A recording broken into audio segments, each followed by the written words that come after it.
start. Hey everyone, welcome back to another empowering episode of Healthy Mind, Healthy Life. I'm your host Avik, and as always, we are diving deep into the things that matters: personal growth, balance, entrepreneurship, and the habits that create extraordinary success in life. So today, I'm thrilled to introduce a guest who's all about showing us the big wins come from small and intentional actions. So she is a top 1% podcaster, best-selling author, Amazon best-selling author, and a business coach who's inspiring women across the globe to take bold steps and impress their potential. So welcome, Christiane Schroeter. So welcome to the show, Christiane. Thank you so much for having me here. I'm really excited to share some of my secrets with you here today.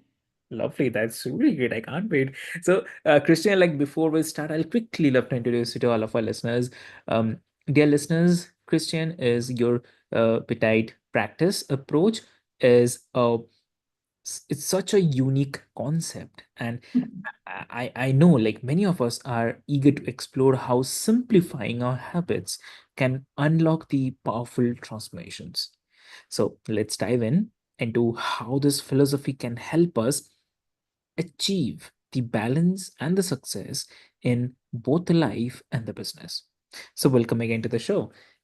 Well, So, thank you so much. Yeah. yeah, and so you have described the petit practice as focusing on small, consistent changes. So, what inspired you to develop this framework? Like, was there a kind of defining moment in your entrepreneurial journey when you realized that scaling back could actually lead to a bigger results? Yes, I think we all experience this at one point or another. We are all busy individuals. Yeah. And what keeps happening in our life is that we keep adding on, right? We keep adding on, especially as we are looking into starting a new year. Maybe New Year's resolutions always mean I'm going to add more healthy habits. I'm going to eat healthier. Maybe I'm going to work out more. And all this means that in your already strapped schedule, you're essentially just adding something else on. So Hmm. what we have to do instead of adding things on that will take up a lot of our time is that maybe we create smaller time schedules in our day, that these smaller time schedules, and I call them petit practice, allow us to do smaller habits in more intentional moments that actually on a repeated basis, or what I call consistent basis, lead to bigger results. Yeah. Lovely. That's really lovely. And also like when you first experimented with the smaller practices, what were the biggest challenges you faced? Like did you ever feel the urge to go back to the hustle and grind mentality? Oh yes, every day. I have to be honest with you, every day, right? So Yeah. I have children. I work a full-time job as a professor teaching innovation and marketing, Mhm. and I run my own coaching business. Mhm. So it is very tempting to just say, all right, we are just going to push wellness off the plate, or maybe instead of eating healthy, we are just going to grab fast food because, as the name says, it will be faster.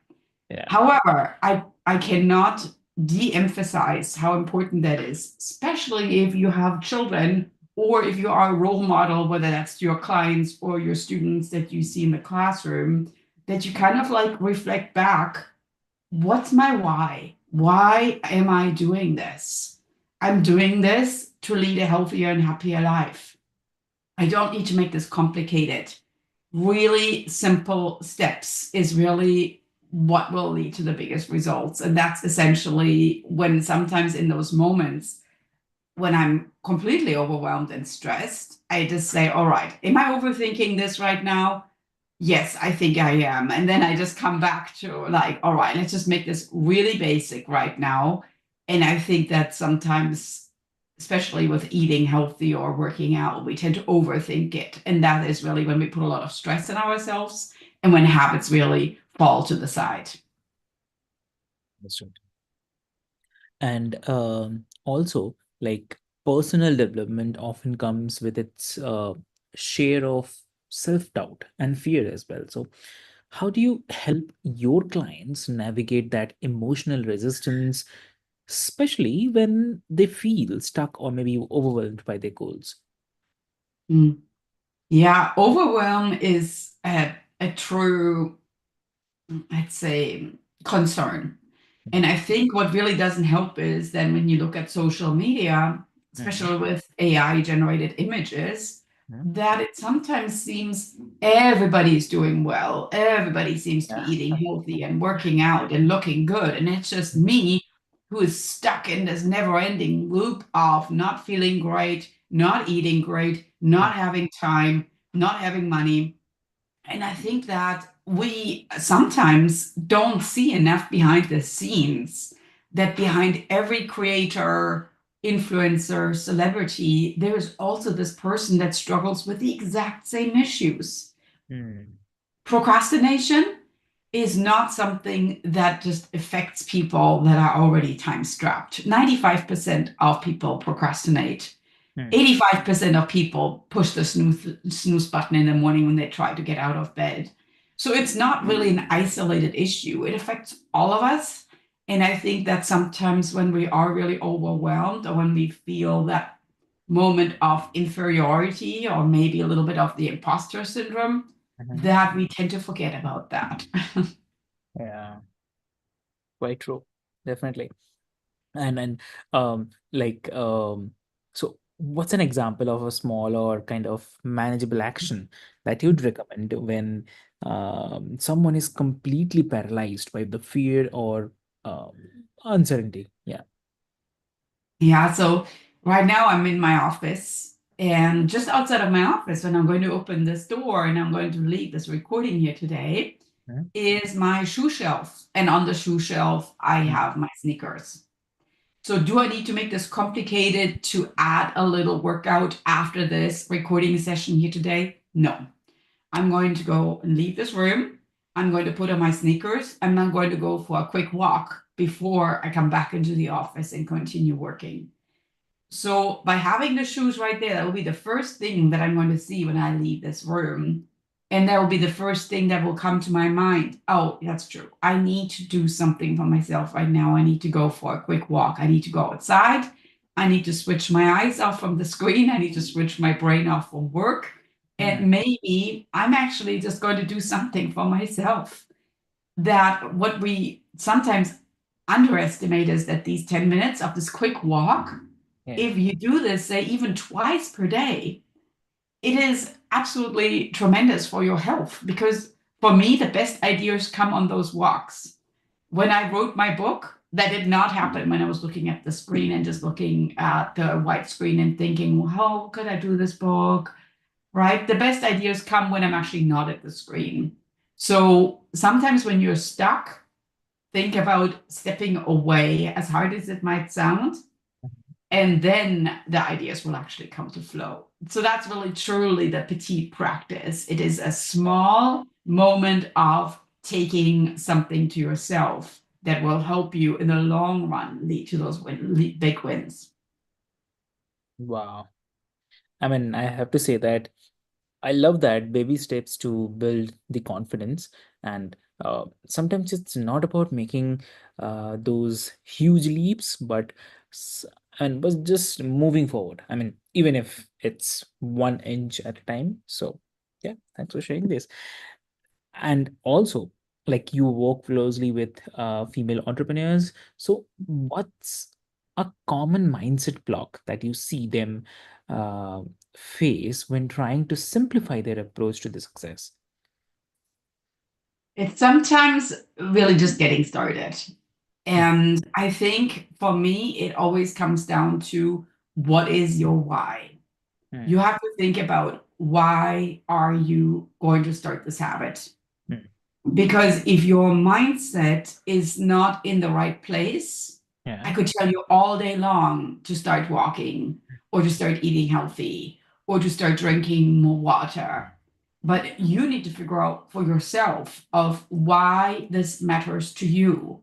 And then we are speaking the same language. Otherwise, it's just like me, like blah, blah, blah, like in Peanuts when the speaker, the teacher speaks and you don't even know actually what the teacher says, like blah, blah, blah. Mm. So it's essential that you figure out this is my motivation. And when you have your motivation plugged in, then I can help you and break down your goal into these petite practices, into these small attainable steps. And I can honestly tell you, and I'm always getting really emotional about this, the result of my female entrepreneurs is absolutely incredible. However, as I say, you need to want to do this, right? And then we can really see those amazing results. Just saying like, I don't know, and I don't know that I really want to do this, Mm. etc. You need to be on board, and when you're on board, then we can essentially take that ship and we can start smooth sailing. Yeah, exactly.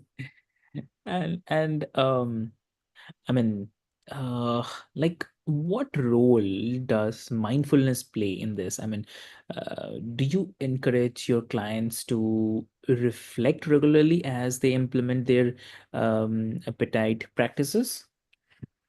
For sure, yes, it is super important Mm. because to me, Yeah. as a coach, I like looking forward, of course. I like looking at the future. We like, in February now, we like looking at the end of the month. We like Mm. looking at February, we like looking at March and planning activities out that will happen over those, say, next 6 to 8 weeks. Yeah. What really happens and where we really see the biggest differences is when your mindset, when you're looking back at the past year, at the past, say, 30, 60, 90 days, Mm. and you start writing down what you accomplished. Because frequently you're like, oh, my last year just wasn't doing good. I didn't accomplish much. And I'm like, okay, okay, but I have those feelings too. Where sometimes at the end of the day, I tell my children, I don't even know what I did today. I don't even know. That was a complete waste of my time. But then what I do is I have to sit down and I have to look at my day and I have to look at my schedule and I have to actually be honest with myself and write down, so what did I actually do? Did I really not do anything? And then all of a sudden this keeps growing. So the mindset here creates this self-motivation, this high five in your mind, if you want, that the small intentional moments when you sit back down, look at what did I accomplish 30 Mm. days ago, 60 days ago, Yeah. 90 days ago. And all of a sudden you're like, I'm like a tremendously accomplished individual. I can't believe how productive I've been. And that is that small moment where you didn't even take out hours of your day, maybe 10 minutes to look at your calendar, where all of a sudden you got that little fire. And then you're Mm. like, all right, let's do it, right? And then we keep moving. Mm. Tremendously important, the mindset. Exactly. Very true. Yep.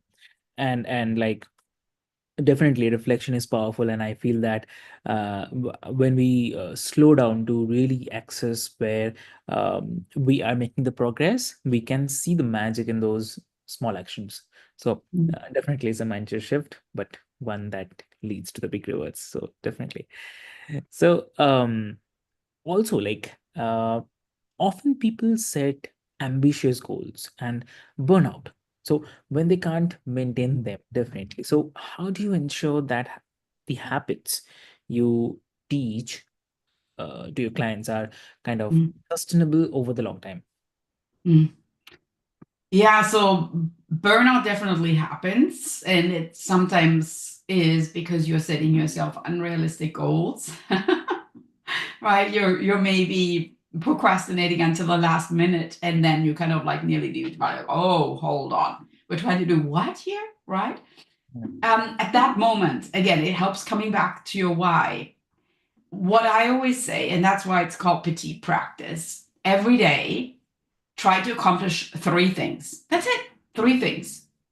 Mm. Because especially if you are a female entrepreneur or you're a new mom Or maybe you just, you know, like doing really well in your business. You're going from mid-tier to that, you know, elite tier and really looking at some client base that is growing. Three things is all what you need because there's all this other stuff Mm, that is still in your life, you know, whether that's going for the walks, creating food for your family, etc., phone calls, emails, da, da, da, da. So if you can tick off three things from your to-do list, that's all what you need. And mm, at the same time, you will actually work on these three things more intentionally. You will be more purposeful, and you will also feel you're not just like you would use that word burnout, but that's essentially what it is. You're not just jumping from one activity to the other and really not doing anything right. mm. So per day, three things. I couldn't care less whether your to-do list still has 33 other things on it. On the next day, three things. And see how I'm chunking out that petite practice, three and three and three, because frequently you feel when you write down 19 things per day, and then you look back and you're like, well, I actually really only did one or two anyway. So why did you even write down 19 things then, right? So be realistic. You can write all these things down on a whiteboard on a big to-do list, but on your day-to-day basis, three. That's all what I'm asking for. Exactly. Understood. And so what's your advice to someone who feels like they have fallen off track? And uh, Mhm. how do you, how do they reboot their appetite practices without feeling like it's a failure? Mm. Yeah, it happens all the time. And actually, you know what? I can give you an example for my own life right now. Yeah. Because I guess you know you realize I am not perfect. I'm absolutely not. So I will admit to you, I'm falling off the track too. Yeah. Okay. So earlier this year, Mhm. I decided that in the evening, I'm not going to look at my phone anymore.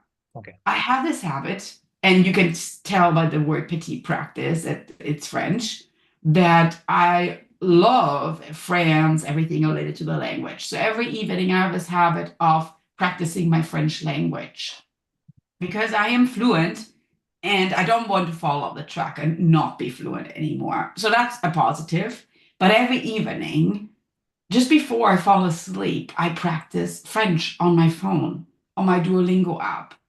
And Okay. so research, of course, shows that is the worst thing you can do, Christiana, looking at your phone right before you fall asleep. And I am guilty. I am guilty. I look at my phone before I fall asleep. I am totally admitting this to you right now. So what I realized was I need to stop this habit. This is not good. Mhm. However, I've done that like for about 3 years. Mhm. So it's nearly like you want to unroot a tree. The roots are pretty deep. It's Mm. hard. So I did 2 days where I didn't look at my phone in the evening, and now I did two where I looked at it again. And you know what? I'm not going to beat myself up tonight. I'm going to try and not look at it again. The worst thing when you fall off the tracks is that you stay off the tracks. And you're like, well, no, I'm already like 2 days behind. I Mm. may as well just not do it. It doesn't matter. This is not a competition, Mm. right? Just pick it back up. So I have no like set fear that if I am not going to do this over the next week or so, that I can't pick it back up mid of February. But I'm going to try, you know, and maybe I'm going to tell my kids if you see me holding my phone in the evening, you have to tell me. Maybe I have to build some accountability in my household here because that will also help. Or maybe I put myself a sticky note on my mirror in the evening when I look in the mirror. It says, Christiana, don't look at your phone. And Mm. that might already help.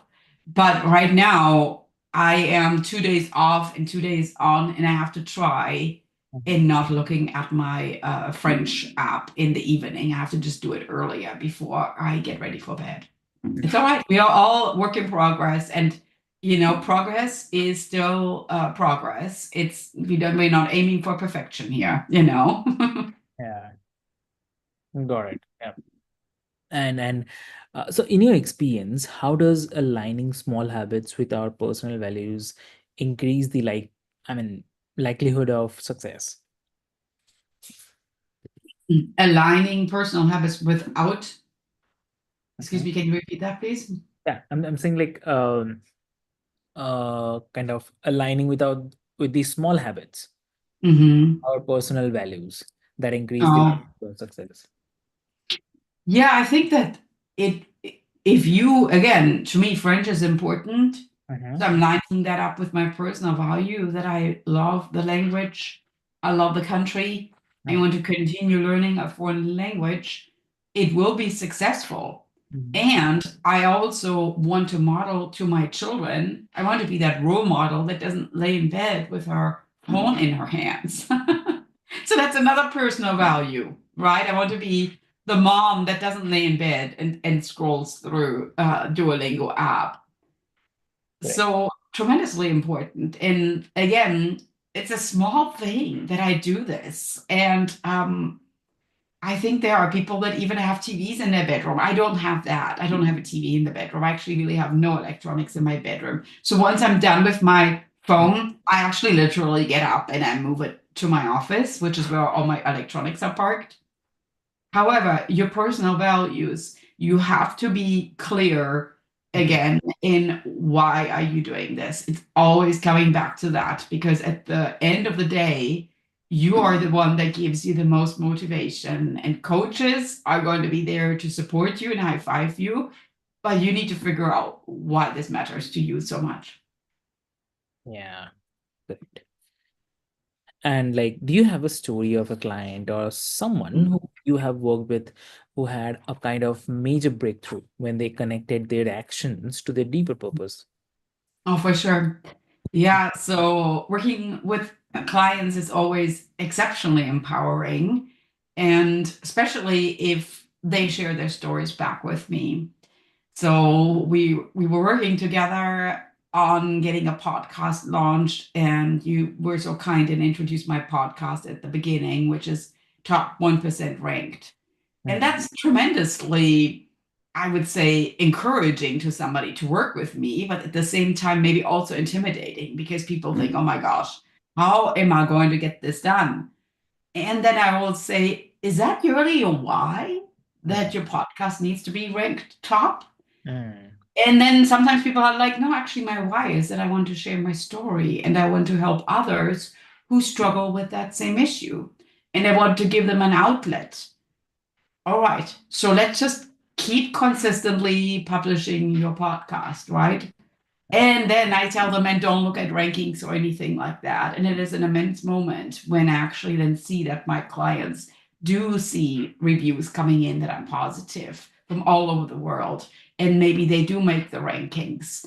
So sometimes really it's just not important to necessarily anchor your life around metrics, but rather anchor your life with regard to why am I doing this with my podcast? Oh, at the end of the day, it's because I want to share my story. I want to help others empower entrepreneurs. Well, let's just stick to that, right?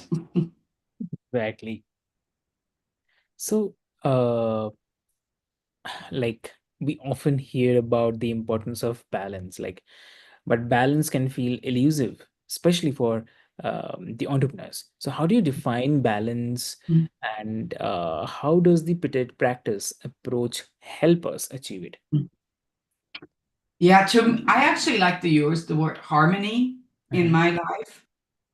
Because whenever I think of balance, I think of like a teeter-totter on the playground. You know, my children used to play where like one side is up and one side is down. And you're thinking of like, oh, work-life balance. So maybe I have a lot of work, but not a lot of life. So I call it harmony.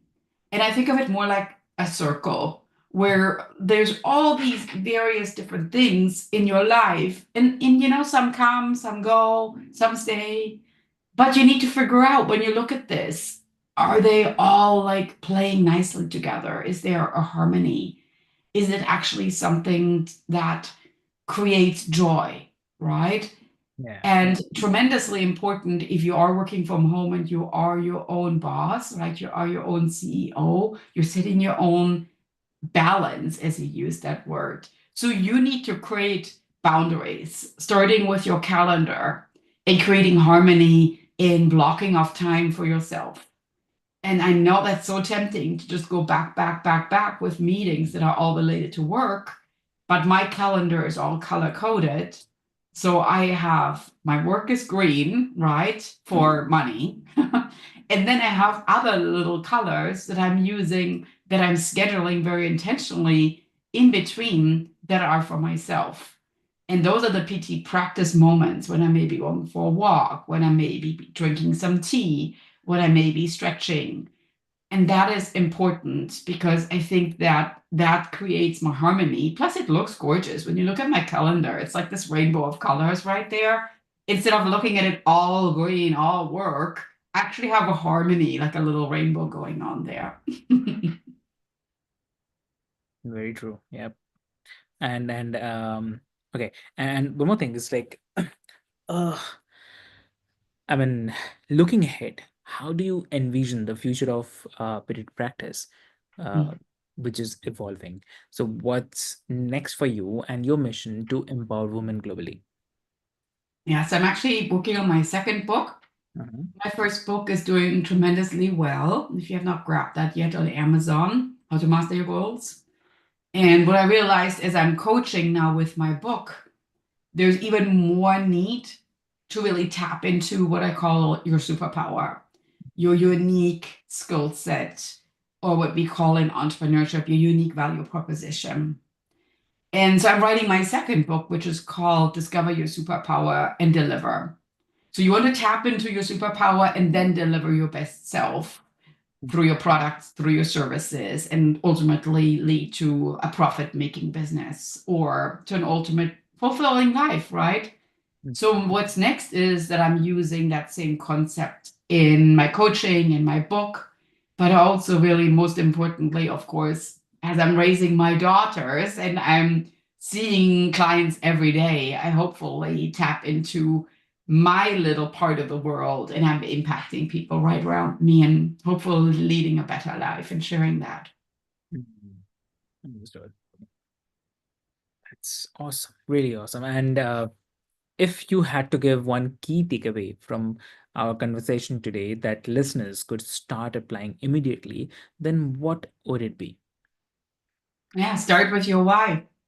Hmm. Really think about deep down, and that might be stepping away from a screen for a second, not looking at influencers on social media, just your why. Why are you actually doing this? What's your true motivation in what you're currently doing? And really deep down reflect it and write it down. And it might take a few days to think about it. Sometimes we don't have it on the top of our mind. That's all right. Go for that walk, come back to it, put it down, think about it on the next day. But that's the most important thing. And then revisit that why, because it could also change. My why has probably changed, an enormous amount of times. But that's my biggest takeaway. My suggestion to you is really that you need to think a little bit about connecting the dots in your life and you need to see what's the legacy that I'm trying to leave and what am I doing that shows that legacy off to the others around me. So, lovely. So, Christiane, thank you so much for sharing your wisdom and your repeated practice approach with us today. And I think like you have given us a lot to think about, especially when it comes to simplifying our goals and making room for sustainable growth.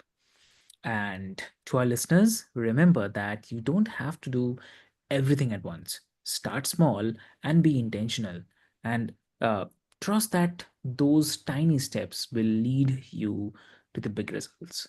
So, if today's episode inspired you, I encourage all of you to connect with Christiane and learn more about her work. And if you have enjoyed this conversation, share it with someone who might need a reminder that progress doesn't have to be overwhelming. So until next time, stay intentional, stay balanced, and as always, stay healthy in mind and the body and the life. So this is your host Avik, and I'll see you on next episode of Healthy Mind and Healthy Life. Till then, thank you so much.